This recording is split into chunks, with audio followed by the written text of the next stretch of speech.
I'm Janie with Purl Together, and today I want to tell you about our upcoming Frog It or Finish It challenge. Before I explain what's coming up new in January, I want to give a big shout out and a heartfelt thank you to 7 new patrons that joined us in December.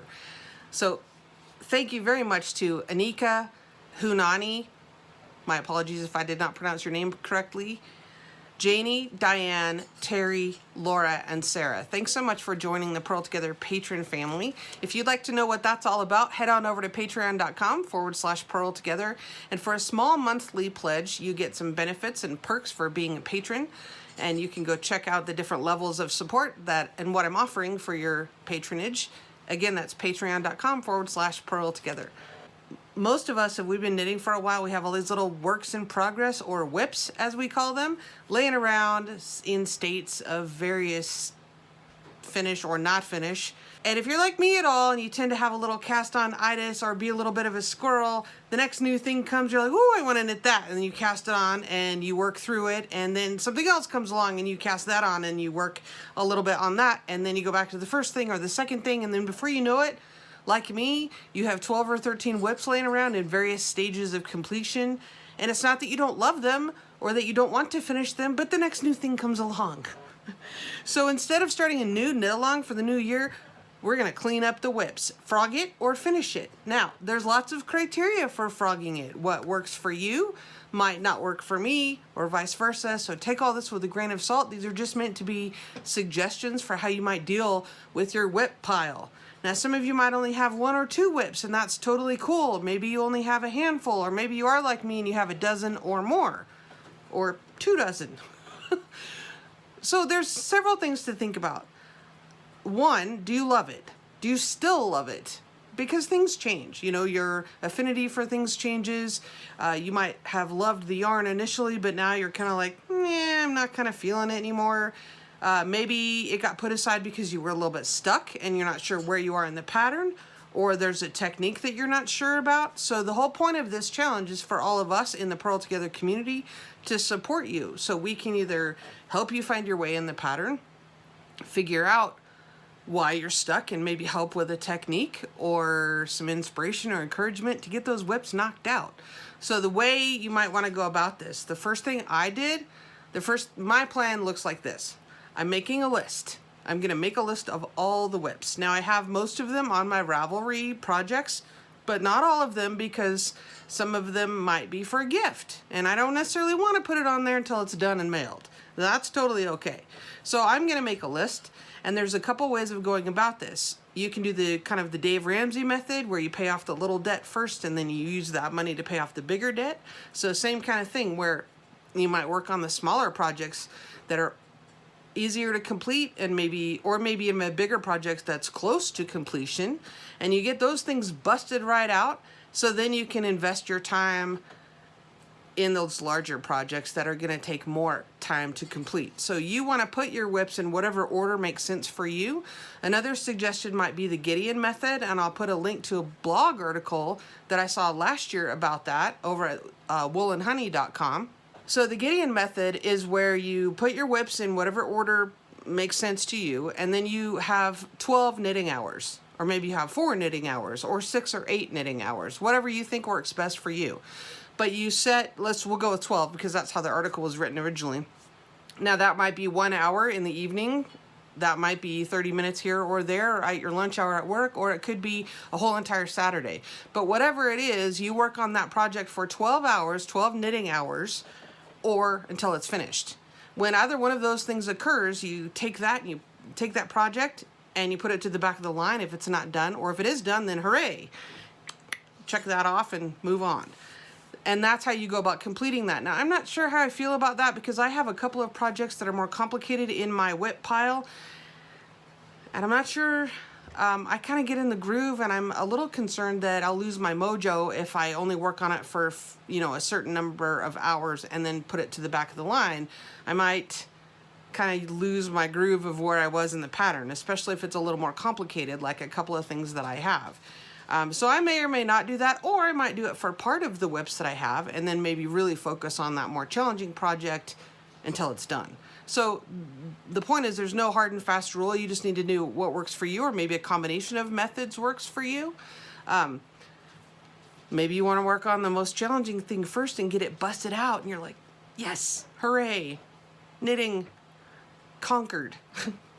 Whatever you think works for you. What I would encourage you to do, what I'm going to challenge you to do right away this weekend, since it's New Year's Day and it's Friday, this weekend I want you to take pictures of all your whips individually and know what the pattern is, what the yarn is. Post it on your Ravelry projects if you're able to do that, if it's not a gift that you don't want to blow it or spoil it for someone.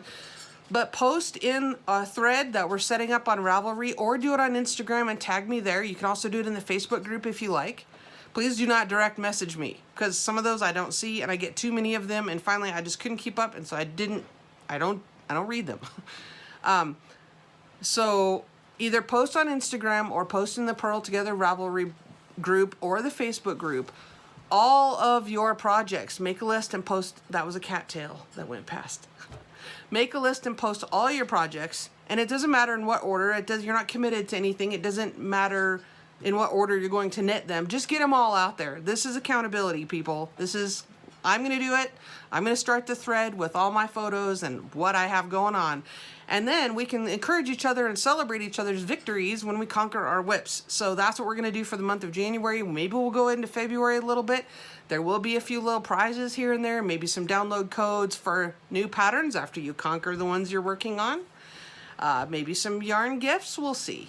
So if you'd like to sponsor a gift, if you're an indie dyer or shop owner, or just somebody that has some yarn that you might like to support the challenge, send me an email or a Ravelry message. That would be okay too. For the sake of accountability, I'm going to show you my whips and talk about them a little bit. There's only one that I think that I'm not going to show because it's for a gift, and I'm not sure if the person would be watching or not. So we're going to err on the side of caution. So when we count them up, you kind of have to add one because it's the one I'm not going to show. Okay, so this is just a Fair Isle project that's probably halfway done that needs to be finished. It's a hat. It's Katie's Kep, and I've knitted it before, but I started another one and because I loved it, and it's about halfway done. So need to finish the hat. That's one. And that honestly would probably take a weekend to finish, or a couple good evenings. Okay, so that's one. So that's a little ridiculous. I have a sock started here, and I'm doing them 2 at a time. I cast them on 2 different needles, and then I'll put them together, join them together, so that's a sock. A pair of socks, obviously. I have another pair of socks. Now this is ridiculous, I know. I should have finished these long ago, and I can't remember why I lost my mojo, but this is gonna be one of those where I'm gonna have to go back and really do some investigation and see where I'm at in the pattern. So one sock is done, and it looks pretty benign from this side. But when you look at this side, it's kind of complicated.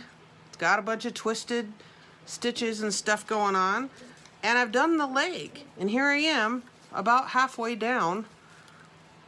See there? I'm doing pretty well, and I've done the heel flap. So I have 1.5 pairs done, and it's just been languishing for, I'm probably embarrassed to say how long. Okay, so that can go back in its package for now. I have a kitty that's here helping me with my packaging and unpackaging. Okay, so that's gonna go back in its bag for now because I haven't decided in what order I'm gonna do this. Okay, then I have another complicated one. Now this one's also gonna have to take some investigation.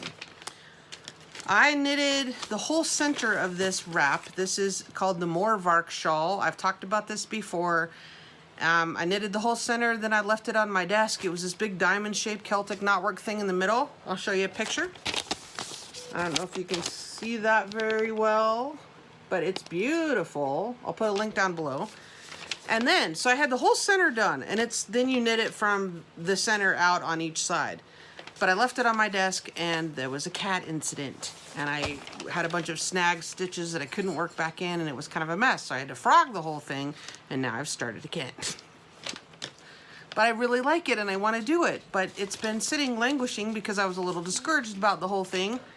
But anyway, I have all the yarn, I have the pattern, need to figure out where I am, and, you know, dedicate some time, obviously. Okay. Then I have the These are in no particular order. I have another sock in here that I'm not going to show, but I have another pair of socks in here. So how many pairs of socks is that so far? 3? Right. Then I have Joji Locatelli's Fading Point Shawl. This is lovely. It's all in here.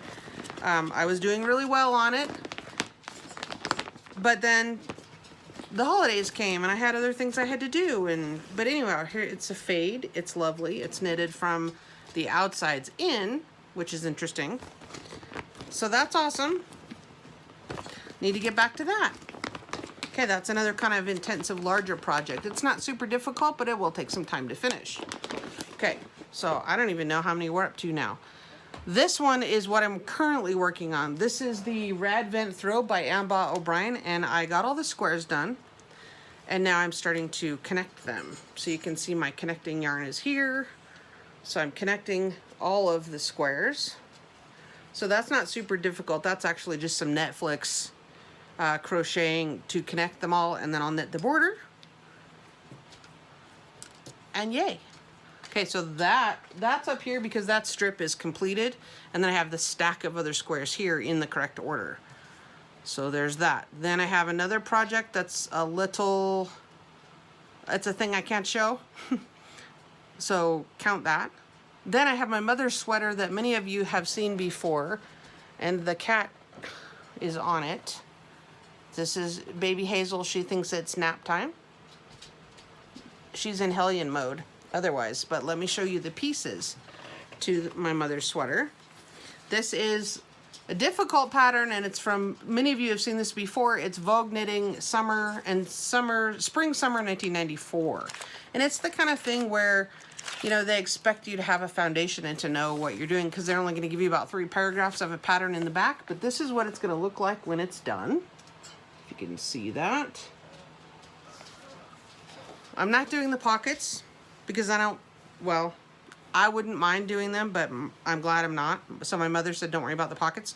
So I have the back all the way done. You can see the back, and now I'm working on, and I think I have one of the fronts done. And now I'm working on the other front. But anyway, that is another one where I need to get into it and stay in it so I don't lose track of where I'm at. So here's a front. Yeah, so I have a back and a front. So I only need to do 1 more front and 2 sleeves, and then give it to her to piece together, because that was our deal.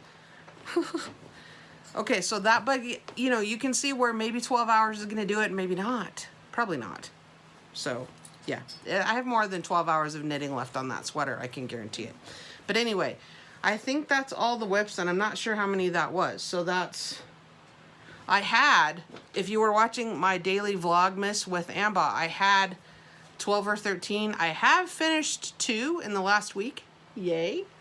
I finished those felted clogs. They were in the mail and off to their recipient. And then I did finish a pair of socks that are purple stripy. Those are my Ravelry projects if you're interested in seeing. Those are in my sock drawer. So yay for those being done. So I have 3 pairs of socks. The Rad Vent Throw.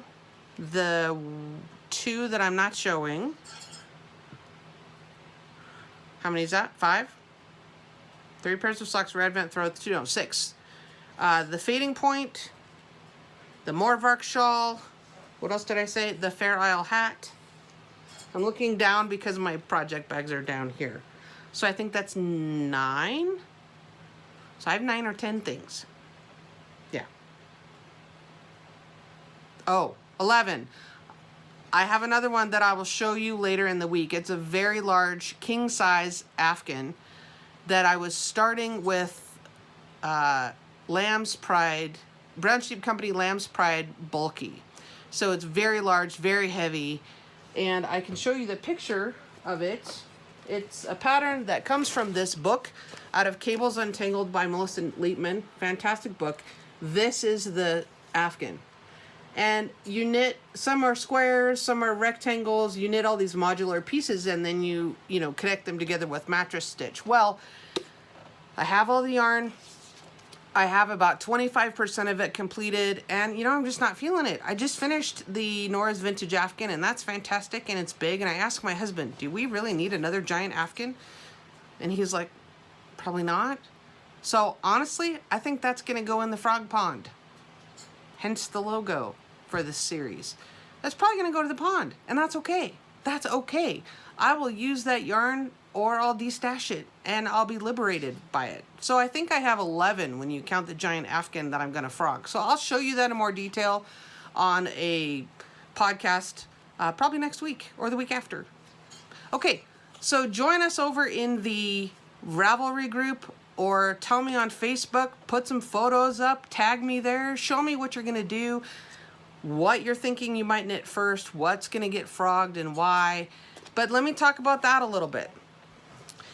Better you should rip it out and repurpose the yarn or donate the yarn so someone else can get some joy from it than just let it sit in a bin. And that's what I've been guilty of, particularly with this Afghan thing. That's been sitting in a bin for a couple of years, honestly.